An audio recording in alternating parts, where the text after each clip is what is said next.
Good morning. With the help of Hashem, we are starting a new Masechta, Masechta Shvis, in the Seder of Mishnayos.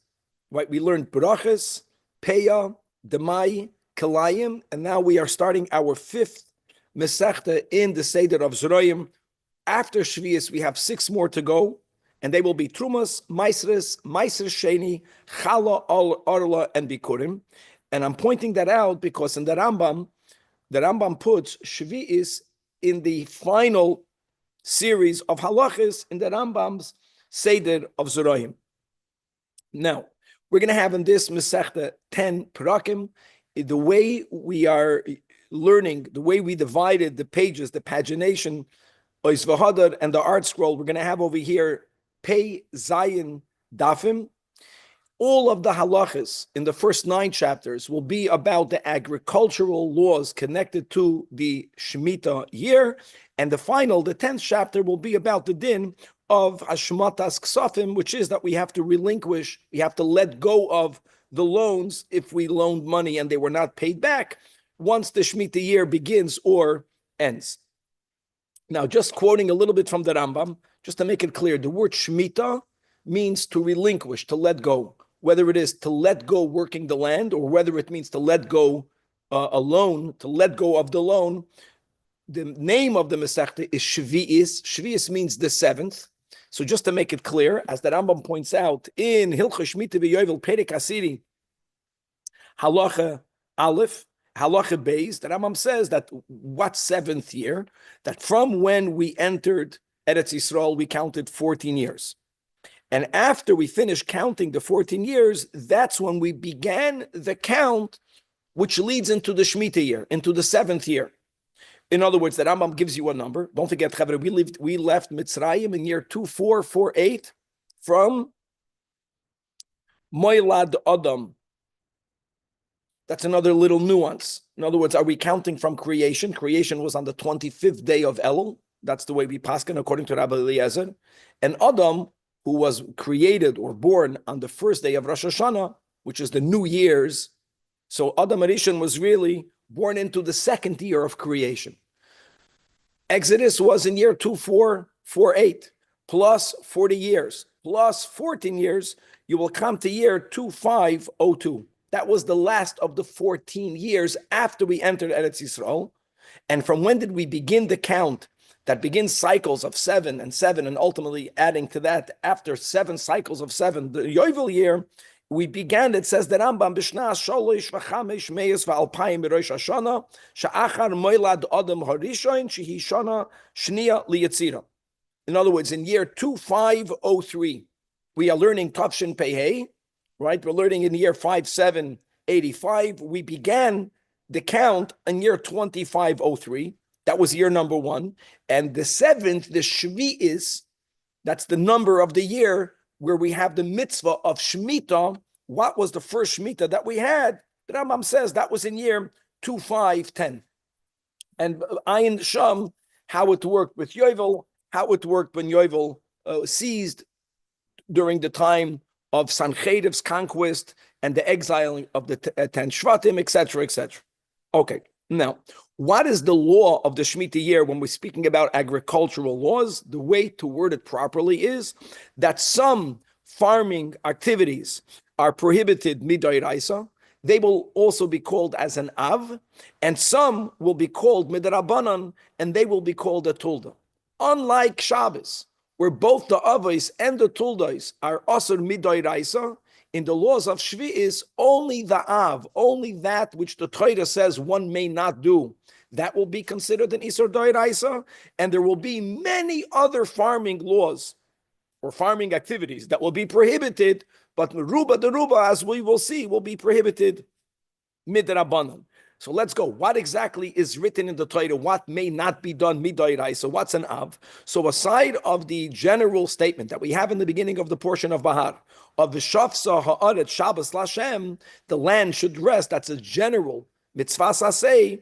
The Torah specifies the following: Sotcha loisizra, right? Don't sow, don't plant your fields. Karmacha loisizmer, don't prune your vineyards. So an isur explicitly of planting, an isur of pruning. Then when it comes to harvesting, the Torah specifies both by grain and by trees by saying, "As sviach ketzircha loy siksar," your aftergrowth do not reap. And as we will see clear that you can't say you can't reap at all on the Shemitah year, or when the Torah says, "Ve'es invei nizerecha loy sivtzor," do not pick the grapes, which will include picking any fruit.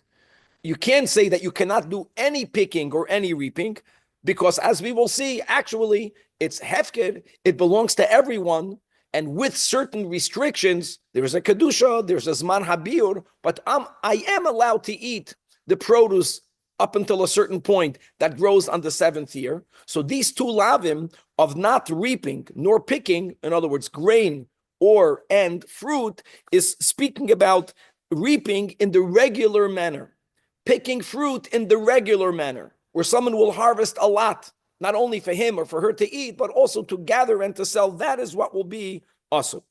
Now, I just want to clear, other than these 4 activities, as the Rambam writes clearly in the beginning of Hilchah Shemitah v'Yovel, everything else is asur midrabanan, aside of plowing, as we'll get to in a moment. And I want to open up.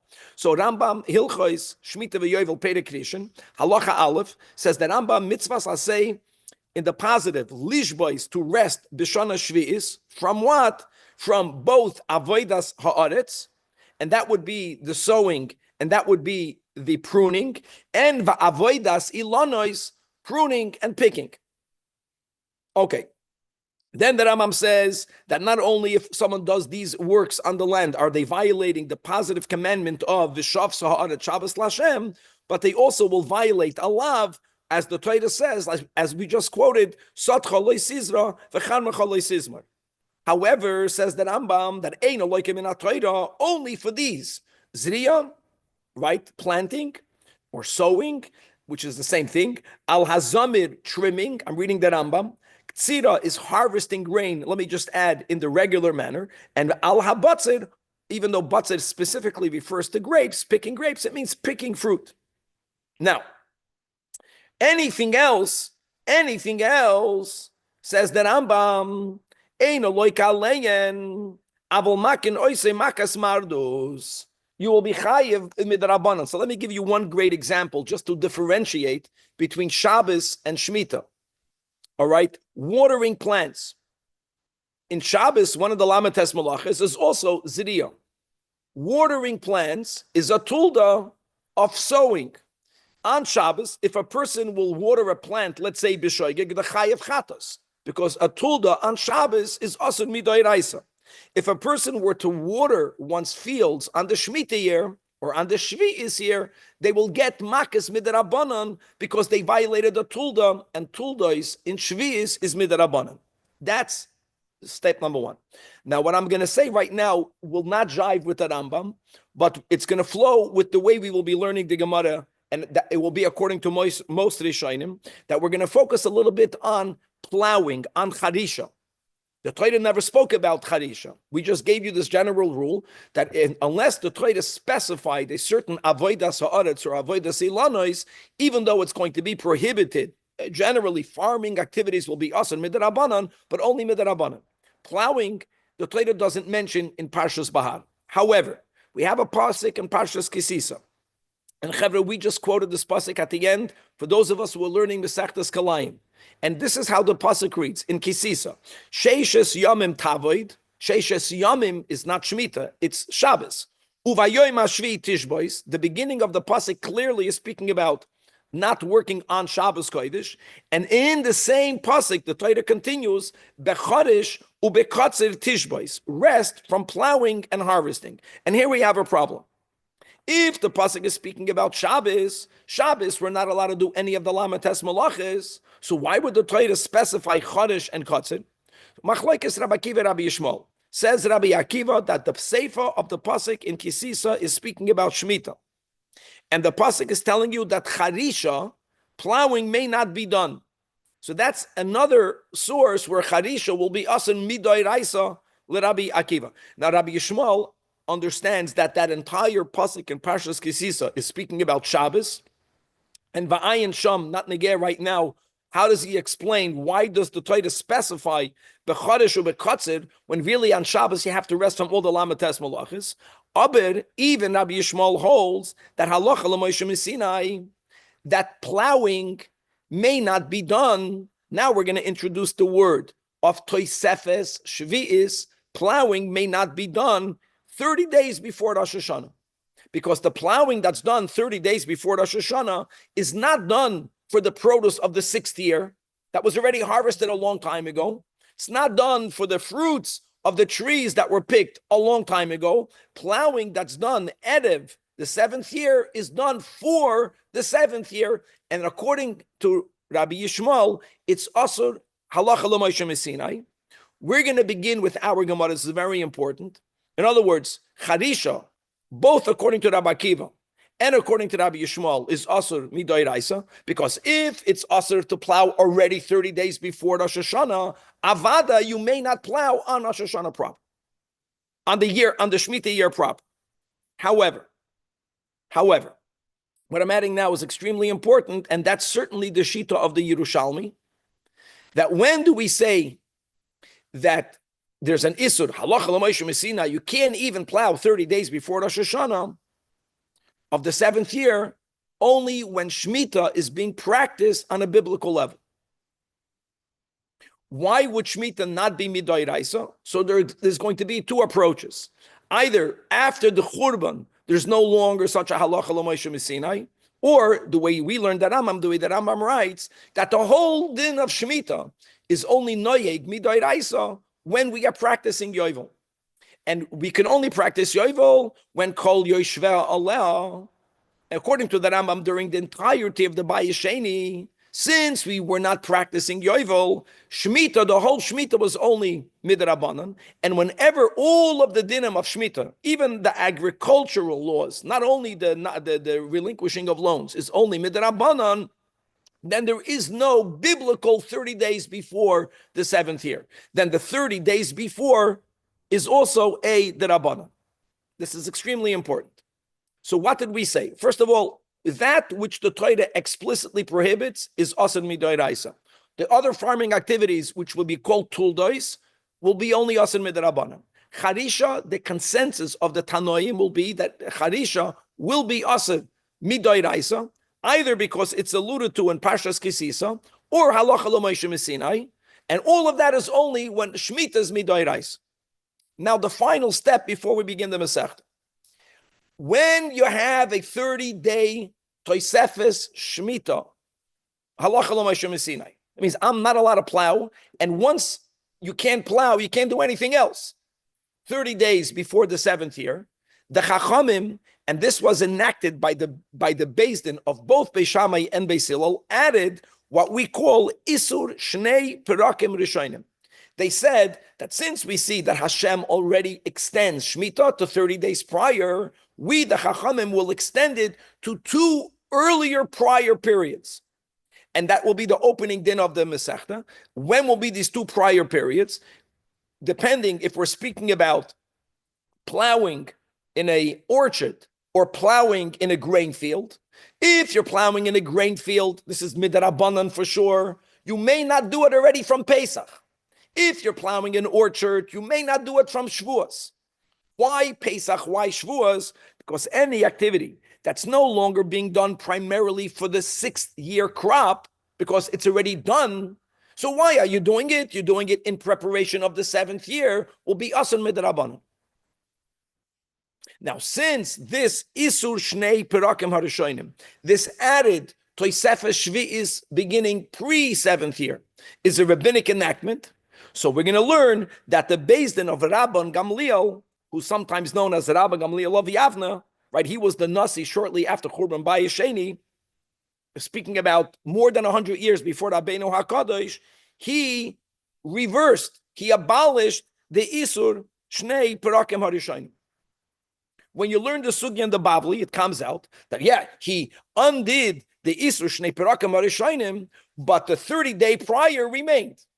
Here in the Yerushalmi, it's clear that from when Rabban Gamliel abolished this Isur Shnei Perakim Harishonim, that went all the way back to Shavuos or went all the way back to Pesach, then you can plow and do all the other work of the farming all the way up until Rosh Hashanah.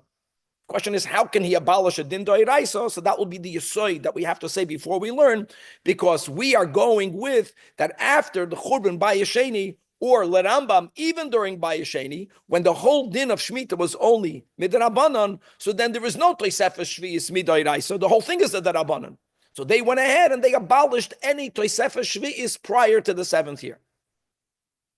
The problem is that there's a rule that for a latter Sanhedrin, Beis Din, for them to be able to abolish an enactment from an earlier Sanhedrin, they have to be greater b'chachma u'b'minyan. If we'll have time, we'll say different approaches what that means. It's given that the great Rabban Gamliel, as great as he was, his Beis Din was not greater than the Beis Din of Beis Shammai and Beis Hillel. So we're going to leave somewhere in the Gemara by the Gemara's challenge. How were they even able to do it when Ein Beis Din, right? Yecholim levatel divrei Beis Din, chaveram elam kein gadolem b'chachma u'b'minyan. But the fact will be, as we will see, is that there was the Isur Shnei Perakim Rishonim. That's the beginning of our Masechta, and it was abolished, and they had the capacity to abolish it. And in the Yerushalmi, guys, once we nullify the Isur Shnei Perakim, then the prohibition also of plowing 30 days prior was also abolished.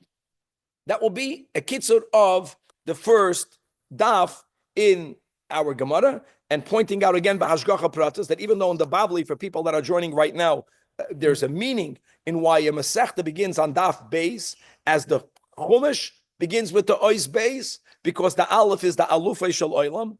That in Yerushalmi b'hashgacha pratis and the pagination we begin with daf aleph, and that's l'chora because in Yerushalayim, in the Holy Land, people were on a higher level and they were able to always remember the aleph, the oir, the light of God, the kedusha, the godliness that's invested in the Torah, and that's the point.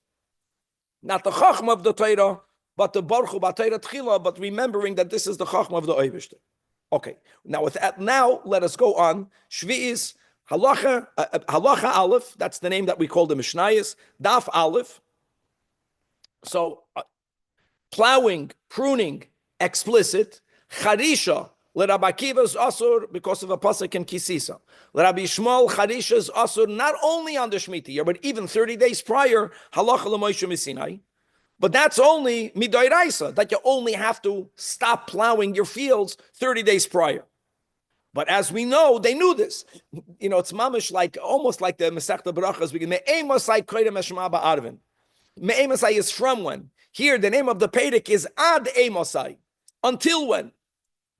Knowing that the Chachamim, that's the Beis Din of Beis Hillel and Beis Shammai, they added the Tosefes Shvi'is not only 30 days prior, but even earlier than that.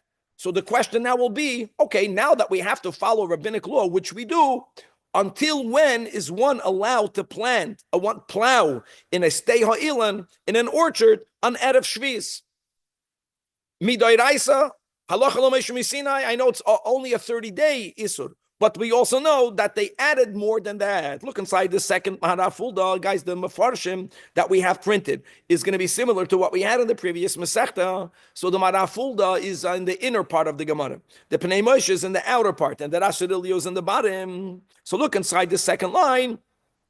In the Maharafulda, Erev Shvi'is, meaning, we know it's a given. Rabbeinu HaKadosh begins in the middle.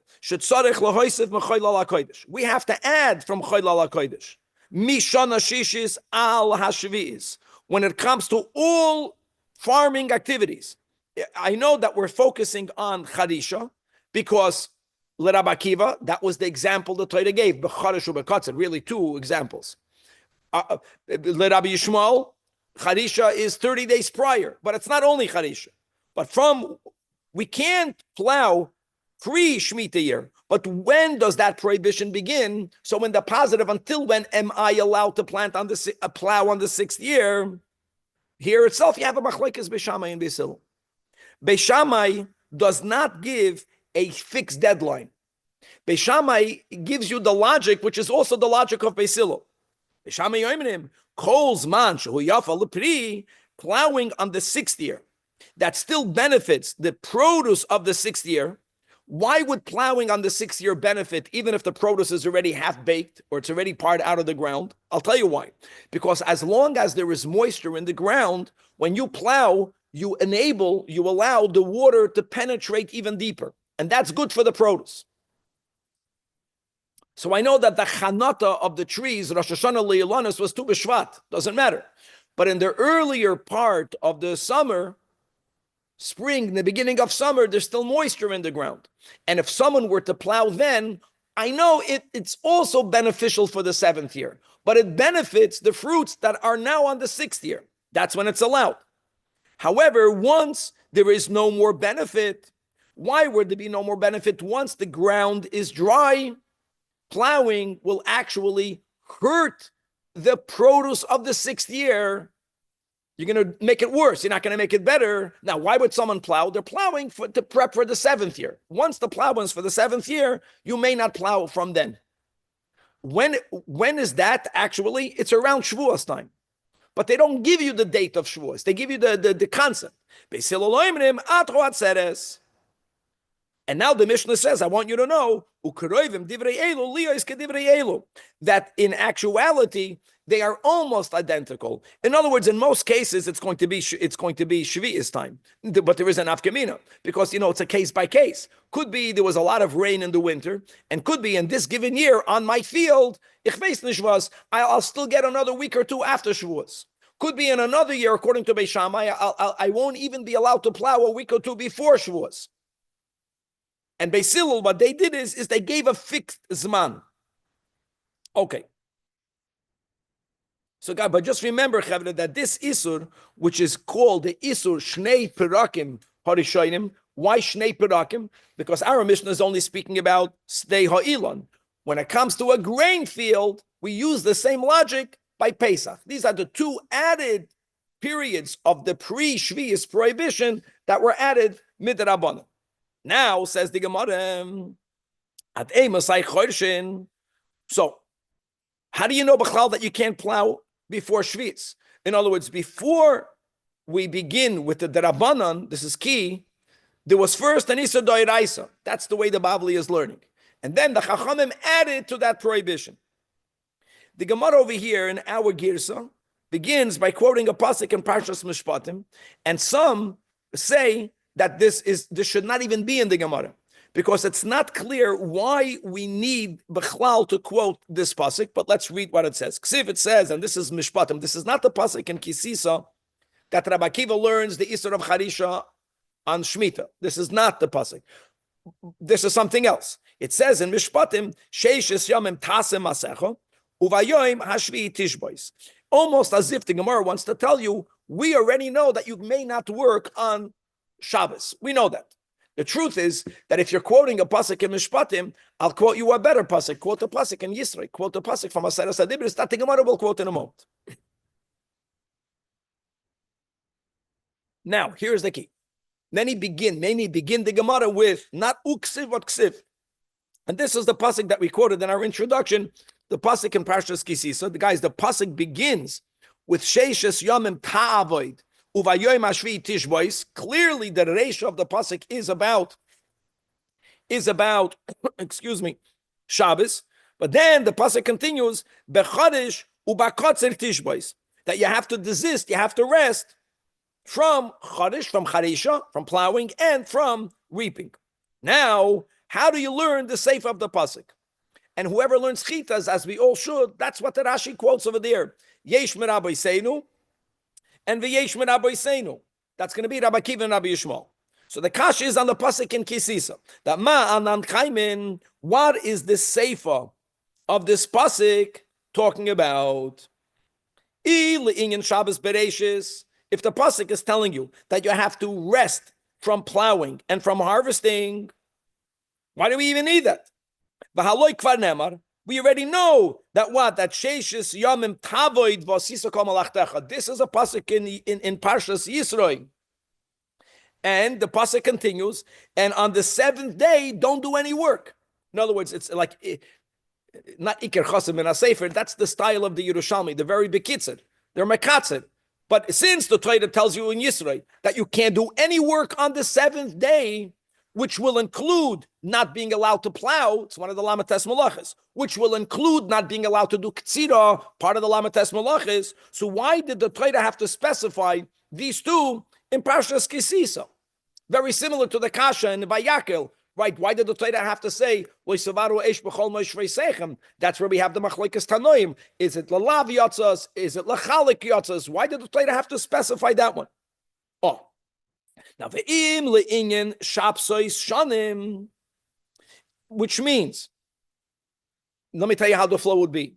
And this is the way Rabbi Akiva learns it. That what? That you can't plow on the Shemitah year, but why would the Torah include it in a pasuk that begins with working 6 days? Exactly. Because the pasuk, by this pasuk in Parshas Kisisa, begins with the words, Sheishes Yamam Tavoid. Now, that's not accurate the whole time. Sheishes Yamam Tavoid for the first 6 years. But on the 7th year, you're not allowed to have a Sheishes Yamam Tavoid. You understand? That's why you would fit. Not Stam, Shabbos, Shemitah. We're not jumping. The Torah is saying, work 6 days, rest on Shabbos. Then the Torah has to say, hold on. Working 6 days is not 24/7 Lo'elam Vad. Not 24/6 Lo'elam Vad. When can you work on 6 days? During the 6 years. But on the 7th year, you have to rest. Even during the days of the week, you can't do Charosh V'Katzer. That's also a problem. Why is that? Because it says in Parshas Bahar, Haloik Farneman, Sheishes Shanim Tizra Sodecha, the Sheish Shanim Tizmor Karmecha. What does that imply? What that implies is that when we say Tizmor, that's really, it's the pasuk that we quoted before. Esviach K'tzircha Loi Siktzor, Ves In V'Niverecha Loi Sivtzor.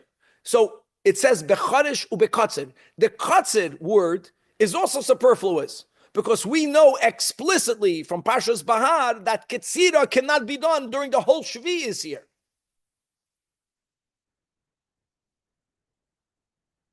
Now, what's beautiful is that when we learn this in Chumash, we say, that's the whole Rashi, that's Rabbi Akiva, that becharish was not written in Parshas Bahar. The Gemara is addressing it with Chachma. You're right. I'll give that to you. I'll give that to you, Rabbi Akiva. That in Parshas Kisisa, you find explicit that you can't do Harisha. And that's important because something that's not written explicit won't even be Yasser Midoiraisa, only Yasser Midarabanan. But the problem still remains. What do you do with Ktsira? That's the problem. Even Rabbi Akiva, the word Bekatzir Tishbois is superfluous because I know that you have to rest from Ktsira because it says in Parshas Bahar, as invei, sviach ketzircha loy siktzoy. So Musman zagin ella im ein ingel Shabbos bereishis, like we just explained, because we already know you're not allowed to do ketzira from the Aseres Hadibres, and v'loy leingen shapsei sashanim, because we know from Bahar ketzira l'Rabbi Akiva charisha is explicit asur doiraisa. But why are you writing siktzoy? So now we go 2 steps. Mikan, even Rabbi Akiva, that the Torah is adding to the 7th year. That's called Toisefes Shvi'is. Toisefes Shvi'is is the Oiraisa. Rabbi Shmuel, important, halacha l'Moshe Messina. I want to make it clear. Rabbi Akiva, here, it's not don't do Ktsira on the 7th. I know that. Don't do Ktsira prior, which means don't do Harisha prior. But there's 2 steps that the Gemara is skipping. What are the 2 steps? There is a 30-day period that is either alluded to in this pasuk, Rabbi Akiva, which is what we're learning, or Rabbi Yishmael, halacha l'Moshe Missinai, that 30 days prior you may not do chadish and katzir, can't do farming activities, and then based on that, the Torah was megala that you have to be moisef michoil ala kodesh prior.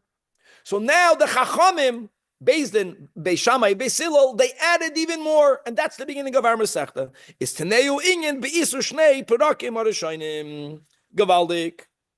Okay. Now,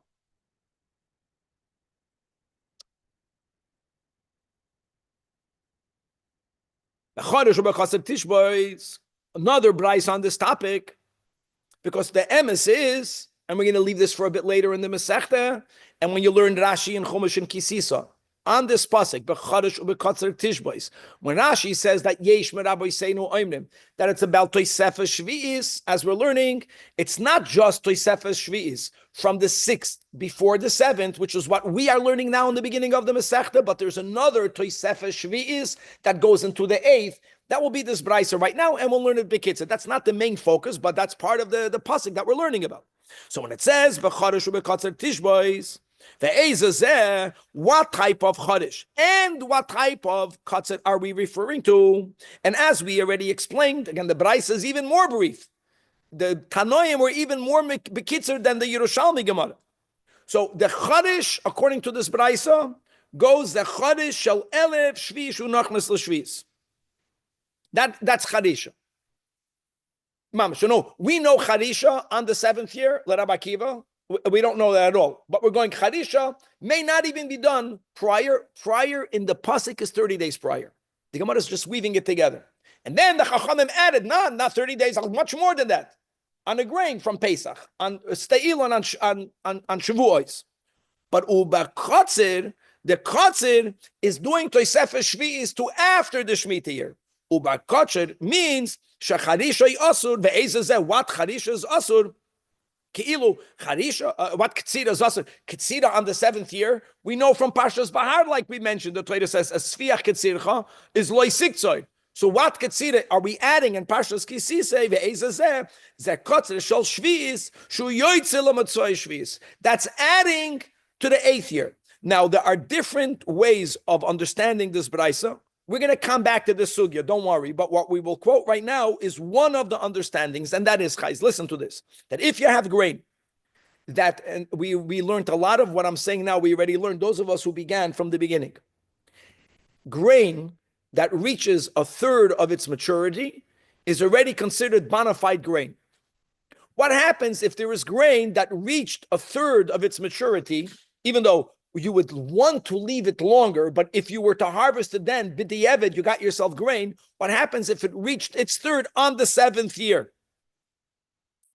You're not harvesting it on the 7th year.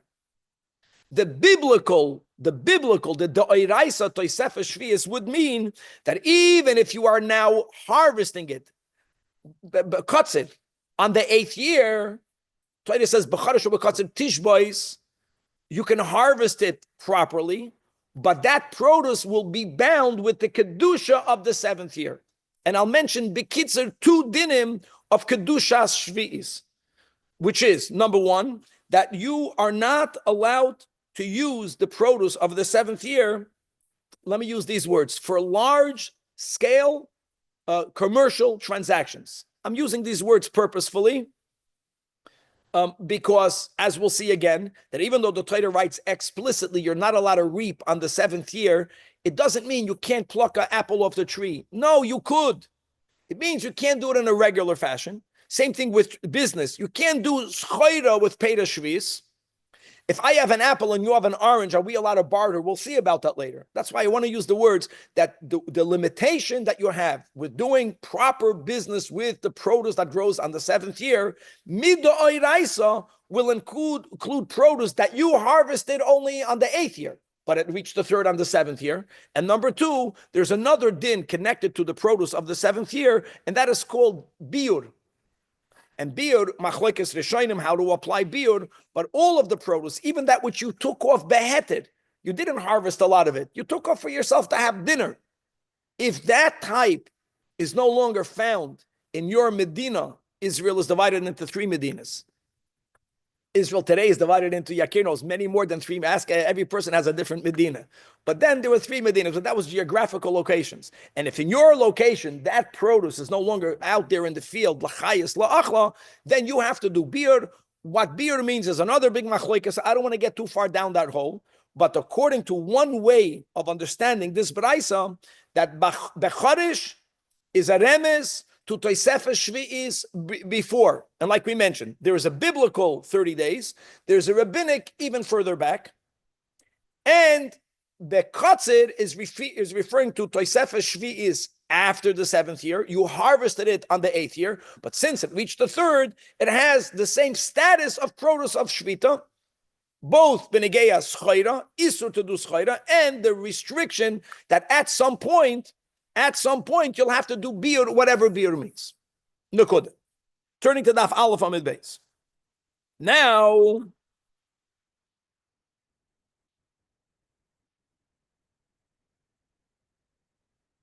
the im kain, now comes a kasha, based on what we learned above, that the isur of charisha begins prior.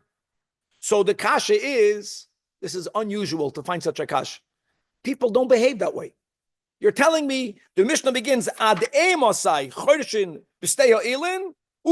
Let's go with ad haseretz. Yeah, says the Gemara. What about now? The fact is that people in the Holy Land, they plowed their fields all the way up until Rosh Hashanah. No Tosefes Shviz. Look inside the top marafulda. Vimkein lama nemar. Now, lama nemar is a problem because actually there are some versions that take out the word nemar. It's not nemar. It means the hachi kimlon. We know that it's mutter, and he's quoting that from the Rash because that's the way we can learn the Gemara. So it's not about it says somewhere. Why are people plowing until Rosh Hashanah? Answers the Gemara that Rab Kruspi says in the name of Rabbi Yechanan, Rabban Gamliel, sometimes in the Bavli known as Rabban Gamliel of Yavne. And I'm saying this purposefully because Rabbi Gamliel of Yavna lived right after, shortly after the Churban Bayis Sheni. That's going to be very important. He was matir be'isur shnei perakam harishonim. He abolished that. There was still a Sanhedrin. He was the Rabban. Any Rabban is the head of the Sanhedrin. He was the Nasi of the Sanhedrin. And he undid this isur shnei perakam harishonim. Now, again, in the Bavli, it's very clear. In the Bavli, the understanding of what Rabban Gamliel did was not that he took away the isur of 30 days prior. Here in the Yerushalmi, clearly it is. Because when the Gemara begins, that's our version on the top line. Im kain lama nemar choshen ad Rosh Hashanah. How are we plowing until Rosh Hashanah when plowing is asur? So he says, because it was only asur midrabanan, and he undid the isur. Yeah, we kept on saying that it's more than that rabbanan. The brayso that we quoted is a pasuk in Kisisa where the Torah says becharish tishbois. And if Becharish Tishbois is alluding to Tosefes, Meisifin Mechol ala Kodesh prior, and even Rabbi Yishmael, remember this for later, who holds that entire Sefer of Kisisa is only talking about Shabbos, and to be Makish, that Rishus, the Halacha l'Moshe Sinai, that you can't plow 30 days prior. And from that we extrapolate, even according to Rabbi Yishmael, if you can't plow from Hashem 30 days prior, then Charisha on the Shemitah year is also Asr Midoraisa. What I'm saying now is not Lerama, but it's according to everyone else. So Muzman Zagin, either when the Beis HaMikdash was destroyed, the whole Halacha l'Moshe Sinai, from the outset was only Bisman Shab Beis HaMikdash Kayim, or the way that Rambam writes, that whenever Shemitah is Noyeg, Bidoraisa, the whole Shemitah institution, that is where you have a Tosefes. Whenever you don't have a biblical obligation of keeping Shemitah at all. As the Rambam says, when there's no Yovel, there's no Shemitah. The Chachamim make Shemitah. When the Chachamim made Shemitah, then they did not make it for prior or post. They only made it for the year proper. But still, the prior was ushered because of the Beis Din of Beis Shammai and Beis Hillel. They said that Isur Shtei Perakam Harishonim, that Isur, clearly they lived, according to the Rambam, they lived Bisman Bayesheni. Bisman Bayesheni, there was no Shemitah D'Oraisa to begin with. That's why Hillel was Masakin Pruzbal, as the Gemara tells us. Because the whole Shemitah was only Midrabanan. So the bottom line will be, is that according to the Yerushalmi, the moment Rabban Gamliel and his Beis Din abolished the din of the Mishnah, we're learning, the Mishnah says that Rabbi was 100 years after Rabban Gamliel. You can only plow until Shavuos, not anymore. Now you can plow until Rosh Hashanah. That's it. Okay. Now the problem will be, like we mentioned in the words of introduction, how did he do that? How was Rabban Gamliel able to abolish a takana, the Isur, Shnei Perakim Harishonim, Shnei Perakim is Shavuos and Pesach. We learned to Shavuos stay Ilan. The Pesach will be by stay Lovin, by grain field. How can he even do that? How can Rabban Gamliel do that? Have we seen this with other stuff, or this is like very rare? What was that? Is this very rare to be able to do something like this? No, it's not rare at all. We had the big topic that I remember in one place was an Avodah Zarah in Bavli, that they made a takana, for example, when they made the takana midarabanan, bishul akum, in that era, pas akum, cholov akum, shemen akum, and they abolished the shemen. Well, now you can go, if there's an OU, an OK, a good hechsher, you buy the oil. On wine, we don't do that. The ingredients of wine is kosher. Now, the Chachamim said you can't do it. It's a Rabbanan. I'm not talking about Yain Nesach. Yain Nesach is a Isur Doiraisa. Yain Stam is an Isur Rabbanan. But no, you have to have only Jews making it until when it's finished. Not it's also Rabbanan. And the Sheman they took off. And even the bread they abolished by Palter. Ezra made a takana that a Balkeri cannot daven and learn Torah. And whether it was abolished or whether it would never took hold, because what we have in the Bavli is that when we find that a later Beis Din abolishes it, if they're not greater than the first one, sometimes they are able to do it because it never took hold from the outset. It never took hold. We found out it never took hold. Because what brings into force a rabbinic enactment is, first of all, a vote of the Sanhedrin, together with people accepting it. People means the majority of the people. Okay. Was that Paspalter? Paspalter, they took off. No, Danny. I said that was the one that they couldn't keep it because it was too hard with the bread. Too hard. As Shemin was also too hard. If I'm not mistaken, it was Rabbi Yehuda Nisiyah, the same problem. Yehuda Nisiyah was not as great as Rabbeinu HaKadosh. Okay, coming back over here. Now, Rabbi Yochanan boy. Loy kein Taninan, did we not learn? It's a Mishnah that ain't based in Yochel Avatel Divrei Beis in Chaverei Ella Sheyia Gadol B'Menu B'Chacham B'Vinyan. I want to take one quick step back because we have time. I want you to know that Bisman Bayis Rishon, the ruling of one Beis Din was not binding on another Beis Din, and it was not binding on the next generation. This entire system began after Nevuah left the people. That means for the first 1,000 years, people asked the Shaila, they gave a ruling. And if the same shaila came up, you can be a different ruling. This whole concept that Lahavdil the Goyim took from us, that there's a seder, once something is enacted, it's not so simple to undo it. It's binding forever. That was something that was the new system that began when we began to develop the Torah Shabbal Peh, which began after the end of the era of Tanakh, after the end of the era of the Nevi'im. Now, what does it mean that you have to be greater b'chachma u'b'minyan? First of all, how do you measure that? So first of all, chachma by Yos is a tzaddik, a ruach hakodesh. It's not the IQ. It's not today we have Google and we have more information. That's bina. So that's one thing. Greater people, more chachma is bittul, kayachma. And minyan either means that they were older, or it means there were more numbers of those who made the original. More numbers. The Rambam says, what do you mean more numbers? You have 71 people in the Sanhedrin. You don't have a Sanhedrin more than 71. But that's not accurate because you had 71 judges. But then you have many, many benches, as we learned, of Talmidim that are worthy of becoming members. They also participated in these enactments. And aside of the 71, you could have had 1,000 Rabbanim that said, we got to make this enactment. That's a number. And to undo it, you have to have a greater number. And it's a given that the Beis Din of Rabban Gamliel was not greater than the Beis Din of Beis Shammai and Beis Hillel, b'chachma u'b'minyan. So that's the problem. And we're going to have various resolutions. We'll learn some of it today, and God willing, we'll continue some of it tomorrow. So answer number one, it's amazing that Rabbi Yochanan was the one that asked the question. Rabbi Yochanan was the one that answered it. But we don't have it directly from him. His answer was given at a later time. And who quoted the answer? Rab Krusbi b'shem Rabbi Yochanan. That it wasn't that they made a hard and fast enactment. These are gewaldige concepts.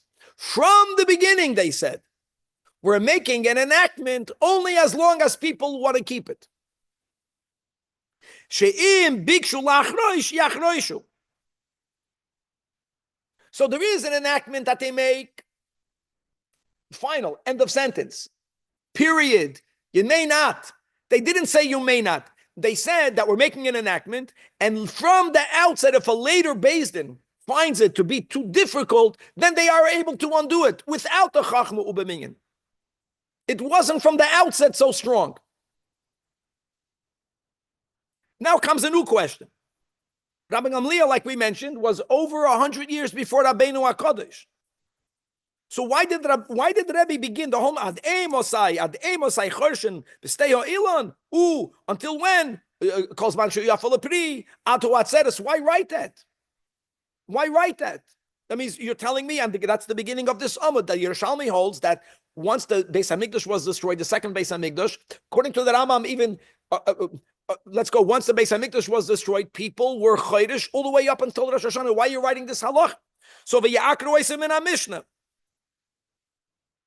I know we had this question in the Babli, and there's different ways of answering it over there, and here is our answer. And here again says the Gemara that Rab Kruspi, in the name of Rabbi Yechanan, tells you, which is because it's not that the Beis Din of Beis Shammai and Beis Hillel said that if in a later generation they're going to find this too much, they can undo it. And now it's undone. But if later they want to reinstate it. So the Gzeira, their takana, is still hanging over us. And if we choose to tap into it, it's not that we would be making a new Gzeira. We would reestablish the old. The Nivna Sahayir al Tila. So there is a rule. Do you have to practice the rule? It's up to the era. But that rule never was fully abolished. That's why Rabbeinu HaKadosh has to write it.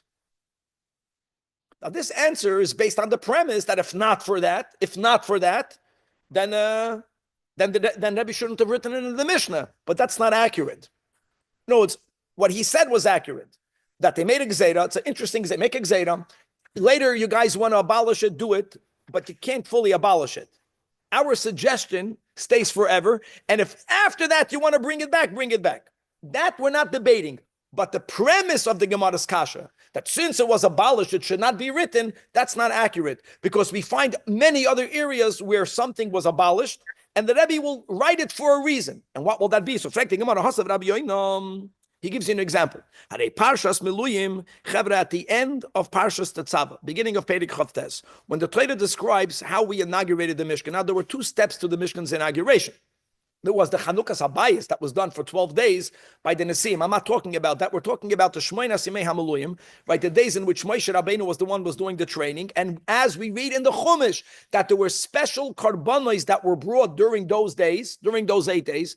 It's a parsha in the Chumash. Now, no one is suggesting, God forbid, that it should be taken out of the Chumash. But if you remember, Masechtas Menachos, we have a lot of Mishnayos that speak about the Meluyim. They're not relevant anymore. So you're telling me what the Rebbe should not write anything in the Mishnah if it's not practiced? The premise is wrong. That Parshas Meluyim, and another example, in Masechta Sanhedrin, we speak about the Doira Mabel. Again, we're not talking about the story of the Doira Mabel in the Chumash, but you have Mishnayos that are writing you dinim that are not Negeya right now. It's about the past. Like, for example, Doira Mabel, Ein Lahem Chelik, Yesh Lahem Chelik. Hare Einam Asidim Lachzer, they won't be reenacted. And yet, me'ata yakru esim in our Mishnah. But we have Mishnayos that speaks in Menachos. We have Mishnayos that speak in Sanhedrin. Ela kedei lo yediacha. Rebbe writes it down for us to know how it used to be. That's how it was. That's not a kasha. The Mishnah doesn't only have to write things that are now negeya. So v'chol kedei lo yediacha. And look inside the Rashi Ilya, the first Rashi Ilya on this Masechta, and the left column, 5 lines from the top, that we have to learn there was a Tosefes Doiraisa 30 days. The Chachamim says, yeah, God said 30 days, we're adding. We have to learn about it. Not because we're practicing it right now. Okay. So that's that. Now let me come back to the another reason why it's recorded. Which is Amar Rabbi Mana. I'll give you another reason, not just Kedei Lo Hidiyach.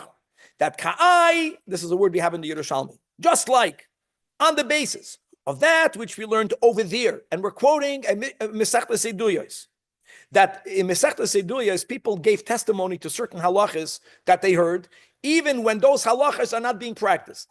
And why are all those written? This is important, guys. People, we know this. We have a Rebbe.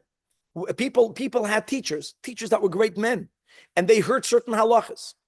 Imagine if they hear a halacha from their teacher that they don't hear in the Beis Medrash. So in the Beis Medrash, they're doing one way, and they're saying, I have a Kabbalah from my teacher who heard it from his teacher that there's a different halacha. It's very advantageous for us to know that originally this was a machloikas. And the minority opinion is the way you were makabel it. So you tell a person, your Kabbalah is not wrong. Your Rebbe, you're right. He heard it from his teacher. We're not paskening like it, but we'll tell you why. Because look in the Mishnah, you are coming rooted in a das yachid. We pasken like the Rabbim, yachid the Rabbim, malachi kerabim. So what it does is it allows people not to feel like their Kabbalah is completely wrong. People won't accept that. Don't tell me it's wrong. If you wouldn't have it in the Mishnah, then people can say, hold on, maybe you never knew about my Kabbalah. Maybe if you guys would have heard about my Kabbalah, you would have paskened differently. That's why Rebbe has to write everything. This is Gavaldik. You don't have to tell him your Kabbalah is wrong. Your teacher made a mistake. Your teacher didn't make a mistake. Yeah, I know your Kabbalah. I know where it came from. However, it's a minority opinion. I know who you hold by. And we paskin like Das Rabin. So no one with their Kabbalah will affect a change of the accepted halacha. The Cain, no, I have a Kabbalah that she'asur lachrish. If a guy's going to say, you're not allowed to, she'asur lachrish ad Rosh Hashanah. People say, I have such a Kabbalah. So it's important for us to know you have a Kabbalah. The Mishnah says you can't do it. You know, we all know that. And still we do that. They should tell him, that was the old Isur. But that was a no by the court of Rabbi Gamliel. So it's important for the whole transmission and the steps and the evolutions and the devolutions, all of that has to be recorded. For us not to be confused when someone comes with a legitimate Kabbalah, for us not to be thrown off our rail. Okay, so Atkan, we're going to stop over here, and God willing, again, we're gonna continue tomorrow with this issue. How did Rabbi Gamliel have the koyach to abolish the takana of Shnei Pirakim Rishonim that was enacted by your earlier Beis Din, that they were greater b'chachma b'minyan? That was great.